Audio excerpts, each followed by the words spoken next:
So, you can be as creative with your soft keys as you imagine when you're creating them. There's obviously certain limitations, but with a little thought, you can get some really, really nice results.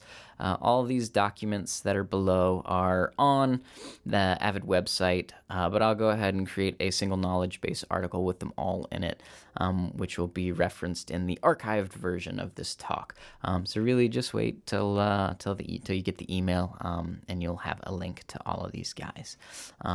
So the ones that I wanted to show you are over here. So I have the Pro Tools shortcut guide, which basically gives you the QWERTY shortcuts for all of the Pro Tools commands that have them programmed, which is really helpful since you obviously have a lot of keystrokes available in your macros. Then I have this Eucon guide, which again is super helpful because it immediately outlines and lays out where all of the commands are in the Eucon hierarchy, so you don't have to hunt and peck for specific ones. If you have a specific command you're looking for, just go and do a search up here, and boom, you can find where it is. The other one that I really, really like is this S6 operation guide. Not just for its soft key section, but which is excellent, but for everything else that they've done. The guys who put this together did a really, really excellent job of making it easy to navigate through and deliver really, really clear information. But if you hop over to the soft key sections, you're going to notice what I was talking about before, where we were recalling automation, keypads, and all of the soft key displays, right? Which again is really powerful, and we were just able to take it a little bit further. You're also going to see a little bit more information on loading and saving, as well as, which I think is really convenient, the layouts of every single page that we have built in the default app set. Again, now you don't just have to hunt and peck through your the lists of pages on your actual console. You have a nice little reference guide that you can go to. And then it also goes into a little bit more detail about creating and editing keys. So that's about all I have. I really want to encourage all of you guys to engage with each other, on the Duck or any other forums that you have at your disposal to continue, discussing what you're building and ask questions of each other. And, I'm going to keep my eye out and chime in whenever I can. Just remember the entire purpose of being able to have a customizable environment with soft keys is so that you can exist in that creative space a little bit more efficiently. Fewer button pushes, fewer moments of distraction to pull you away from what you're doing, which is creating. So thanks so much for joining today, and I think we're going to open it up for some questions now. All right, let's see what we got. What is the difference between revert and restore? Okay, so that's over on the Ucontrol side. So we're going to quit out of S6 really quickly and WS Control and see if we can get it back in a healthy manner. Basically, the difference between revert and restore is revert is going to bring you back to a previously saved state on your soft keys in Ucontrol, with the caveat that you have not yet saved. If you're editing and you save, you can't go back to the previously saved one because now that's your saved one. Restore, on the other hand, is going to restore the default app set. So it's going to bring you back down to ground zero. You're going to lose all of your all of your soft keys that you've created.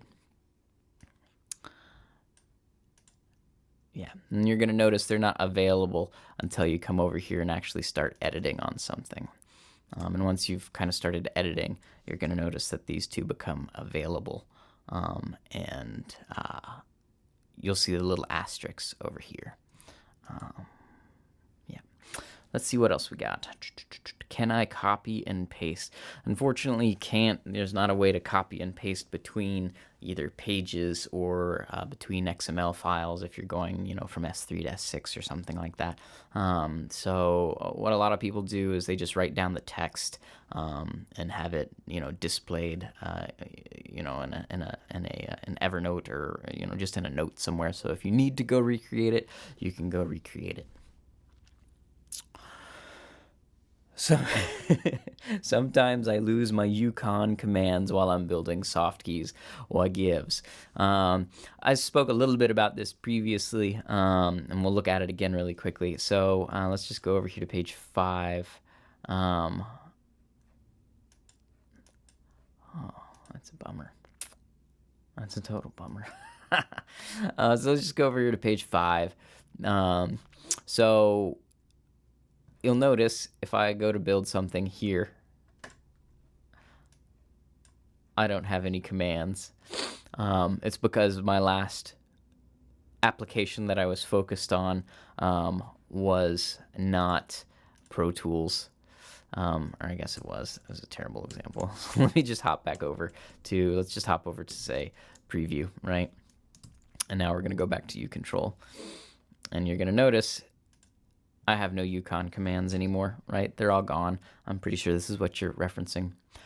But now if I just hop back over to Pro Tools and now hop back over here, you'll see all of my Eucon commands are now available.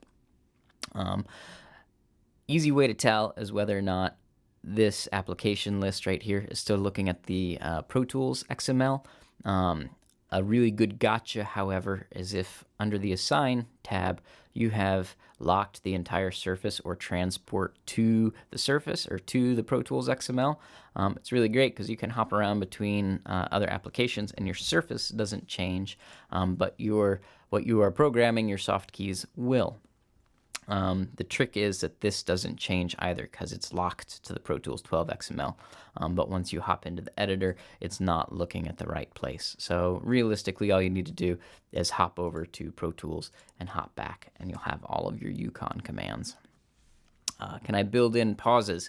Absolutely. You can build in pauses on both S6 and on uControl. It's under the keystrokes. So if you hop over to key, and do insert special, it's all the way down here at the bottom. I actually believe it's at the top on the S6, but again, it's just listed as 5 millisecond pause on the S6. What else do we have? Can I create soft keys for specific applications? Absolutely. You can create soft keys for Pro Tools. You can create soft keys for any of those other applications that I had listed before. You can create soft keys for the Finder. You can create soft keys. I actually was going to create soft keys for my PowerPoint presentation today, but thought that was a little bit much. But yes, absolutely. How can I get these awesome macros created for this session? Thank you. Unfortunately, all of these macros and soft keys are embedded in the XML and can't really be separated. But what I'm going to go ahead and do is I'm going to list all of the keystroke combinations on the knowledge base article that gets posted along with this archive. So if you want to build them or build a version of them, you can at least have a roadmap and go ahead and take care of it yourself. Is there support for System 5? Yes and no. It's a tricky question. Technically, technically no, not with Avid. Modifying the soft keys on S5 isn't something that's supported. There are third-party applications out there to alter the S5 soft keys. You may also be able to go grab that XML file from Emix and with a little bit of renaming trickery, bring it into uControl and edit it on the as a touch screen. You'll see them all come up here. We've had some customers that have had positive results doing it this way and others that have not. I think it just has to do with whether or not you're running, with what version of Emix you're running. Is there a soft key on the artist control for trim automation mode? Yeah, you can trim on any of the surface. You can do it on artist control, S3, any of them really. It's a two-part process, though. And it's not just for trim, it's going to be for any automation modes. So if you come over here to, let's just say here, and you go to Command, and you come down to Automation and Modes, and let's just do trim because that was your question.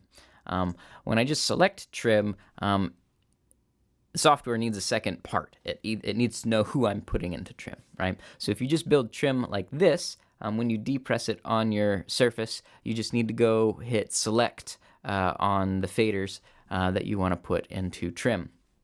Alternatively, you can also build a second soft key over here. Come on, Eucon.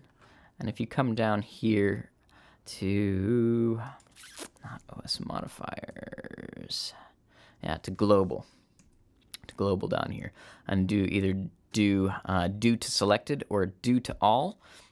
Then if you have multiple tracks selected, you can put multiple tracks into trim very easily and very quickly with just a couple of keystrokes. So absolutely. And it works the same on, like I said, S6.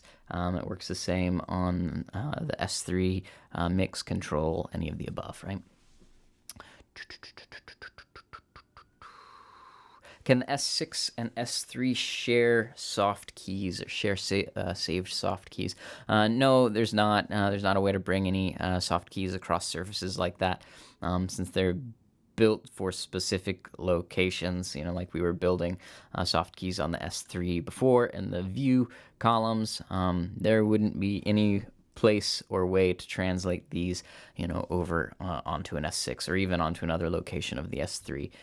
So like I said, it's handy just to either write them down or know how you built them so you can reconstruct them if you ever need to. Can I use control on my iPad to control S6? Unfortunately, no. So Pro Tools Control for your iPad is a UControl app, not a WS Control app. So it only runs on WS Control, which works with the S3 and Artist series, right? So it's not going to be able to work with your S6, unfortunately. And can you provide a list of those knowledge base articles that you were talking about?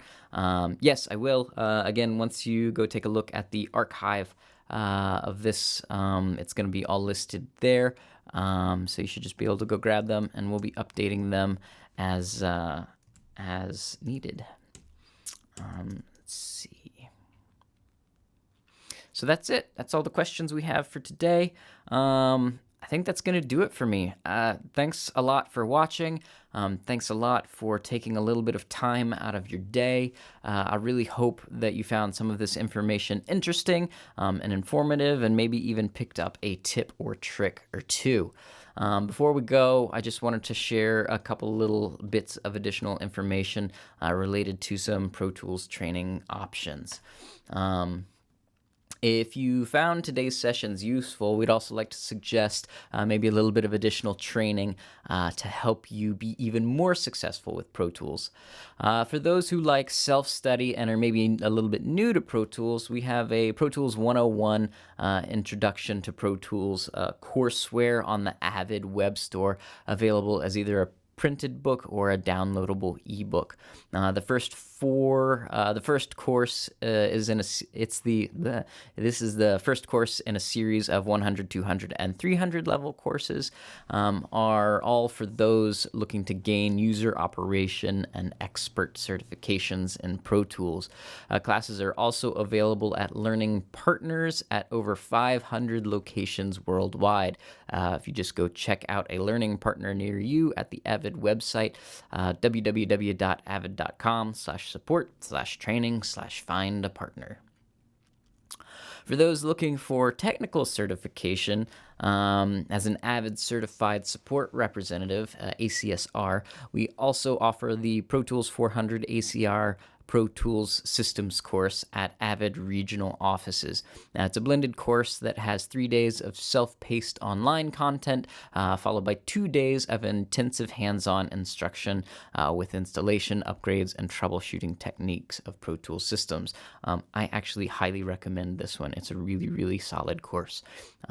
Please go to avid.com/training and click on the Find a Course and Enroll link to find more information on these classes and to find specific instances of these classes in a location near you. So once again, I just wanted to thank you for taking the time to attend today's Tech Talk webcast.